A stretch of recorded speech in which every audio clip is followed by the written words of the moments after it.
bike is perfect for pulling you uphill. We just need a change of a sprocket. We'll get way more torque, and this bike is good for off-road and on-road. Yeah, quite happy with it now, to be fair.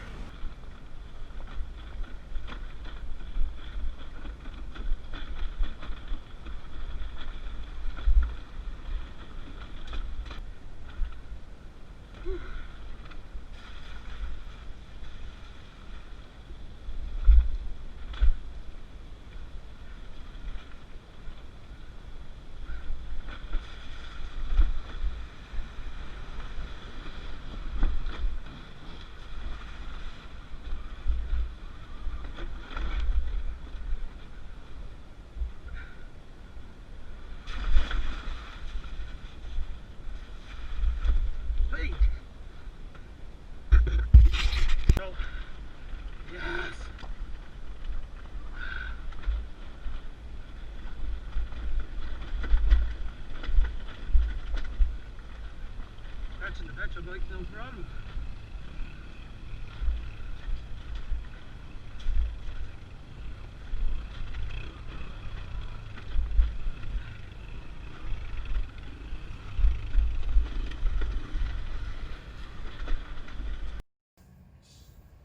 Okay, Shane and Darren are back with their bikes. It's the Sur-ron and the Kollter, and they can say a few words. You know, they were in the track and dirt bike track, and they tried the Kollter, they try the Sur-ron, and so you were mostly riding the Sur-ron, right? Yes, I was mostly riding the Sur-ron, and we went out with a bunch of gas bikes, some 300 two-strokes and 250s and stuff, and we went up to Maple Ridge, and pretty hard trails, and the Sur-ron was no problem keeping up with all the dirt bikes. I also brought it up to the North Shore, and I was on the downhill mountain biking trails. This was able to go up them and down them perfect. It was really light, agile, easy. You could even lift it into your truck if you need to. You don't even need a ramp. What would you say the pros and cons for about these bikes, the Sur-ron? I would say I would rather a bigger front wheel, maybe 21 inch. I'd like to maybe adjust. I didn't get to set the suspension up, but I'd like to spend a bit of time setting the suspension up more. But that's easy. What else? I would probably maybe like a handlebar riser, maybe the handlebar up slightly higher too. Okay. And what would you like? What do you like about this bike? I love there's great power in it, and it's so agile and nimble. It's really like driving a powerful mountain bike. That's exactly what it's like. Yeah, it's a really great bike to drive. It handles the jumps pretty good because there's not that much weight in it. If I was to maybe change something, I might maybe add different brakes, maybe upgraded brakes. But you know, it's as far as it goes, it's an excellent bike to ride. Great fun. I love it. Okay, well, thanks. Yeah. Okay, what would you say about the Kollter? Yeah, well, same as what Darren said. We went to McNaught up in Maple Ridge for the weekend, and we tried the North Shore on Saturday. Just again, this for hill climbing, I couldn't believe how good it was. So yeah, we the speed going up the hill was great. We came down some really tight technical trails, and it just the bike was just too heavy for what we were taking it down. But they're not. Bikes this big aren't supposed to be going on trails like that. So dude, that was fun. It was able to do it. And then when we got back, we had to do a few modifications on it. Like as I said, the back mud guard was down about here. We had to cut it off, just change that, because even without a passenger on it, if you hit a bump, you'd be bottoming out on the wheel, and even with a passenger, it wouldn't work. Yeah, I think yeah, I see you properly did that. You cut it off, and now it works good. Exactly. And then, as I said to you, on the skid guard under here is just, it's plastic. I suppose that comes standard like that.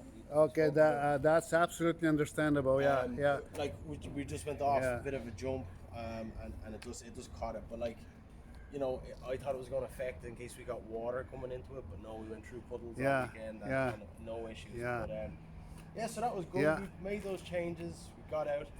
I thought the battery life was very good for what we were doing with it. We were like power, trying to push up hills and stuff. How far did you go with the battery? Well, it's hard to say how far in the woods, but for how long do you think you can have a fun for a full charge? Well, so we got top speed the other day was at 96 kilometers an hour, and I think if you could probably do 3-4 hours.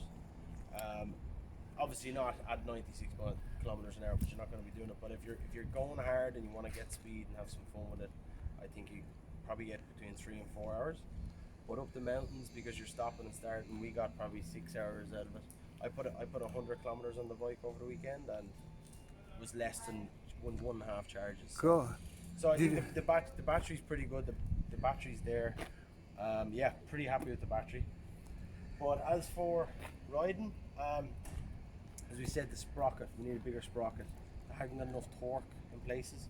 If you didn't keep your momentum, the bike would bog down on the hill, and you'd have to like give it a bit of a push, but it would never like completely halt. But once we got over that and we got flowing into the trails, it was perfect. There was good weight. It was able to keep up with the gas bikes, through puddles, right up to here. No issues. Well, I was hoping that the electronics wasn't going to play up, but no issues at all. And it could go over anything that a gas bike would. So What bike do you ride actually? It's what is your bike? KXF 450, Kawasaki.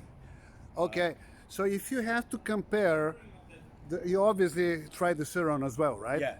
So if you have to compare, which bike is closer to your bike, or say KDM, because KDM is probably the most popular one. Well, what would you say? Well, for the Sur-ron, I'd put it closer to the downhill mountain bike because it's so agile and there's so much torque, there's so much power in it. And this bike, the weight, the feel, the suspension is very close to any of the 450s that I've ever rode. So the weight is a little bit extra, just I guess because of the batteries and stuff, but it seems to be no issue. Once we can find out how to get a bit more torque in the bike, the weight will be fine, and I find you'll be happy with that. But this bike on the road is unbelievably powerful. 96k in about 7-8 seconds.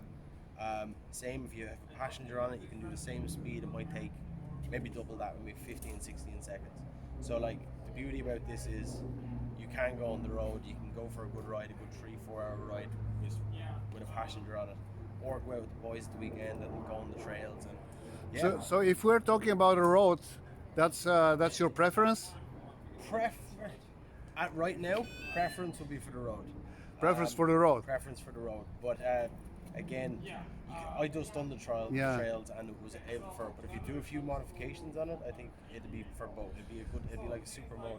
So you think if we change the gear ratio, we increase the torque, it will be like a different bike. Yeah, it will be different bike. Different bike. Yeah. But like it stood everything we've done. We threw everything out this weekend and it was good. But yeah, I think if you make those few modifications, it'll be pretty good.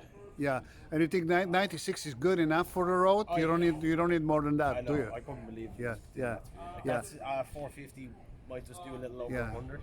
And no, the speed. There's no issue with speed.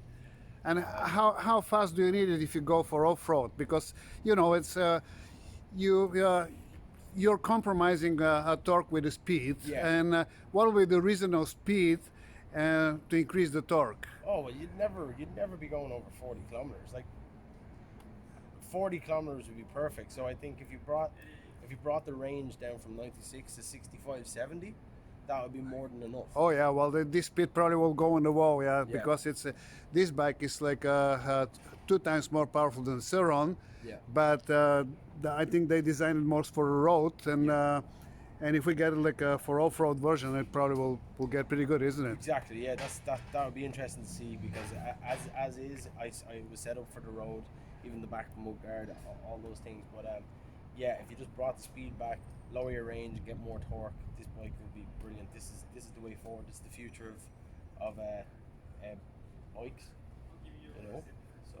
Well, thank you very much, guys. That's exactly the way we would like to do. It's for people, that they will like they. How long were you when you were riding the first off-road bike? How old was it? How old were you? Probably 10. 10 or Okay, 11. that's kind of people that we're looking for. I didn't expect to be riding an Yeah. electric dirt bike in 2020. Well, definitely. But I guess now the 10 years old guys, Yeah. they can consider that, right? They're not- And they maybe it's their preferences Yeah, now, right? That's what he said. What did you say about the Yeah. engine, the noise of an engine? The Noise of an engine, I think yeah. it's going to be a thing in the past soon. People are just Yeah, gonna want yeah, to yeah. ride, and Yeah. it makes sense. Once they get more advanced and they fine tune these electric things, they're going to really take off. Yeah. Whoever's born now, with this lot would be all they know by the time they get up to ride the big bikes. Okay. Without And that. for the road, what do you think will need kind of improvements for the road and for off-road? I think that they already do this one with a belt for the road, which will make it much more quieter. Definitely a slick front tire. Slick front tire because Yeah, they do it have will that. wash out if you're taking the bends like too sharply. It will wash out. So slick tire, again, even drop that range a small bit to get a bit more torque for takeoff. It depends. It's whatever your preference is, you know. Right. Yeah. But Okay. we talked about that. Yeah, it's okay. Yeah. But like the plastic, the setup as it's come for the road is perfect because like we never would have had any issue with the skid guard. Yeah. This would have been an issue, but I think we probably for my weight we probably should have tightened the suspension. So you know, if we had a bit more time to play with it beforehand. But like as I said, this was straight out of the box. We tested it and it worked beautifully. Okay. Well, thank you very much, guys. I appreciate your feedback and yeah, thanks so much.